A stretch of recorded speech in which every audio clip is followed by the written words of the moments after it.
Powered by the Montana Television Network. This is the 530 News on KAJ, Montana's news leader. Good evening and thanks for joining us. I'm Don Fisher.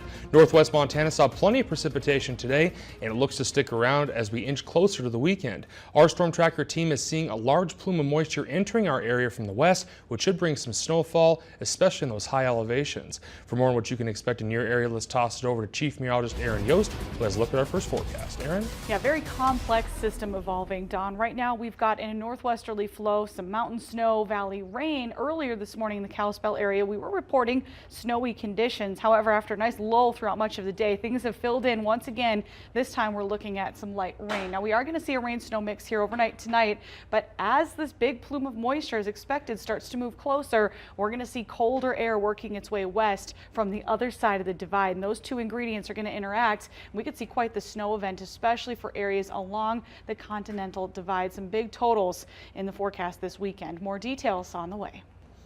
All right, thanks, Aaron. And based on that forecast, Pennsylvania's most famous groundhog just might be right. Punxsutawney Phil's handlers announced today that the rodent saw his shadow, predicting 6 more weeks of winter. CBS's Melissa Steinrenner takes us to Punxsutawney, Pennsylvania. It's a prediction heard around the world. Punxsutawney Phil! But with a shadow in sight, not many were left smiling. They are not going to be happy.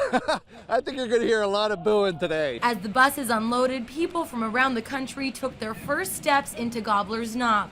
Laura Martin and Mary McAlevey live more than 700 miles away from each other, but the two wanted to take on the trip together. We've been best friends for like 30 years, and she watches it on live and I watch it live every year together from miles apart. Many finding any way to stay warm as temperatures dropped into single digits, but it didn't stop this group's 6-hour drive. We hit the storm, and so we had to go super slowly. We are seeing thousands of people packed in here at Gobbler's Knob despite this bitter cold weather. Now, the Inner Circle says that they are expecting higher numbers this year, and that's because it landed on a Friday. Always a bigger crowd. More people are able to attend, able to take the day off of work. Glendale Kovacs has taken off this day for the past 17 years. It's a pilgrimage. You got to do it. Oh my God! You come once, you're bitten, and just With his kids by his side, it's a family tradition. But they actually grew up here over the past 17 years coming. Many come out to complete bucket lists, but some have more to celebrate with Phil. Birthday babies coming from near and far. Today's my 12th birthday. You're born on February 2nd. You got to come here one time. With 6 more weeks of winter ahead for all of us, Phil completes the 132nd Groundhog Day. Reporting in Punxsutawney, I'm Melissa Steininger. And our four-legged friend is only accurate about 39% of the time, seeing his shadow about 85% of the time. An armed man who prompted a manhunt in Lakeside last month appeared in court for the first time today.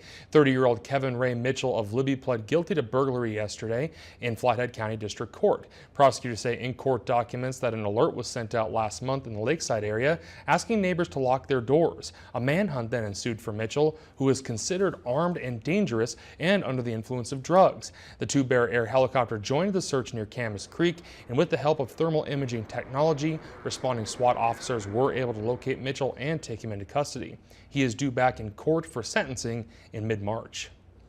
A man is facing felony charges and decades in prison after deputies say he was producing meth inside his vehicle, which was parked in front of the Kalispell Kmart. 29-year-old Nicholas Wayne Gimbel faces felony charges of operating a hidden meth lab, felony criminal possession of dangerous drugs, and a parole violation. The incident happened Monday around 1:30 a.m. when a deputy with the Flathead County Sheriff's Office checked on the vehicle parked in front of Kmart. When he discovered the vehicle was running, the driver was inside, asleep, along with a lot of ingredients often used to make meth. Gimbel faces up to 40 years in prison if convicted. A former Florence doctor is headed to prison, sentenced after a unanimous jury verdict, finding him guilty this fall of nearly 24 felonies, including 2 counts of negligent homicide. However, he won't be going to prison unless the Montana Supreme Court affirms his conviction, even after Judge Jeffrey Langton found Dr. Chris Christensen was careless to the extreme with some patients. MTN's Augusta McDonald was in the courtroom this morning and brings us this story. Even though Christensen was sentenced for the 22 felony counts he was found guilty of this fall, it doesn't mean that he's headed to prison right away. The former doctor receives 20 years in prison, with 10 of those suspended, but he will remain free on a $200,000 bond until the appeal process is over. Judge Jeffrey Langton, who has been presiding over this case since Christensen first went under investigation for overprescribing opioids in 2014, said that he did not think the former doctor was a flight risk or an immediate threat to the community. Just before handing down the sentence, the judge said he was reluctant to put Christensen with other inmates that you might find in a prison setting. I'm reluctant to put the defendant in a prison setting with the types of people that are there. On the other hand, that's really the only tool in my toolbox. Although 69-year-old Christensen did not make a statement, his attorney responded to some of the things he did say on record during the pre-sentencing investigation process, showing that he had no remorse for his actions and would, quote, do it all over again. But I will say on his behalf that I know he is deeply regretful for the deaths. I have talked to him about it. He's deeply regretful for bad outcomes for all of his patients. That's the way he is. One can be regretful and wish for alternative outcomes without saying that one is the cause of death. We, of course, contend that he's not the cause of death. Judge Langton acknowledged that Christensen had a history of prescribing extremely shocking levels of opiates.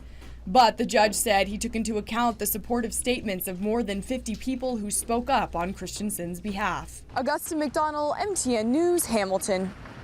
And the appeal process could last close to a year. The judge said that because of so many novel applications of the law, occurrences in this case, he expects the High Court to give the proceedings a thorough review. In the meantime, Christensen is not allowed to practice medicine, and his attorney asked that the $26,000 in court costs be waived because Christensen is close to $1 million in debt. A Frenchtown music teacher has been charged with a felony sexual assault charge after prosecutors say he inappropriately touched a female student on a near daily basis. Missoula County prosecutors filed the new charge on Monday in Missoula County Justice Court against Frenchtown teacher Troy Basher. This new charge follows a misdemeanor sexual assault charge from October involving another student.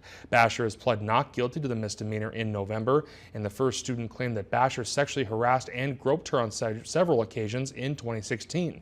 Prosecutors say the new charge stems from inappropriate contact that spanned from the summer of 2014 to early 2017. The girl reported contact that escalated from hugging to groping. Basher admitted to authorities that he may have put his hand on the student's lower back on at least one occasion, but characterized such touching as wrong. The sentencing hearing for a disgraced former U.S. gymnastic doctor Larry Nassar erupted in chaos this morning. Randall Margraves, the father of 3 victims, asked the Michigan judge for time alone with Nassar. When the judge said no, the man lunged at Nassar and had to be tackled and restrained by bailiffs. At least 265 women have come forward with stories of Nassar's abuse, and Margraves has since apologized, and he faced jail time and a fine, but was released after being arraigned on contempt charges. Salute to Service is sponsored by Flathead Electric Cooperative, your not-for-profit member-owned co-op. With stretches of winding highways and rugged landscape with backcountry dangers, northwestern Montana's recreation-rich area can bring challenges to anyone. But when seconds can be the difference between life and death, especially for those dealing with emergency medical service responders. In this week's Salute to Service, MTN's Nicole Miller talked to one of those often unsung heroes. If you're in an emergency situation, the face of an emergency medical responder is likely the answer to a prayer. They're everyday people who have stepped up to fill a gap to help each other. Dick Sines knows the value of these dedicated, hard-working men and women. He serves the citizens of the Flathead Valley as their emergency medical services manager. And these people who are willing to take the time out of their days and their nights to get up in the middle of the night and respond to an automobile crash, somebody's baby choking, or their grandfather having a stroke, it needs to be highlighted. But in recent years, Sines has faced a growing frustration felt by many others in his role in cities across the nation. Volunteerism is on a decline all across America. Sines says finding people to fill those shoes is a challenge. The lion's share of emergency medical service providers in Flathead County are volunteers. We have some paid staff, but the majority of them are volunteers. And with the area's deadly highways and rural and rugged landscape, dedicated and well-trained EMS responders are more critical than ever before. Is not only admirable, but it's something that you just don't see anywhere else.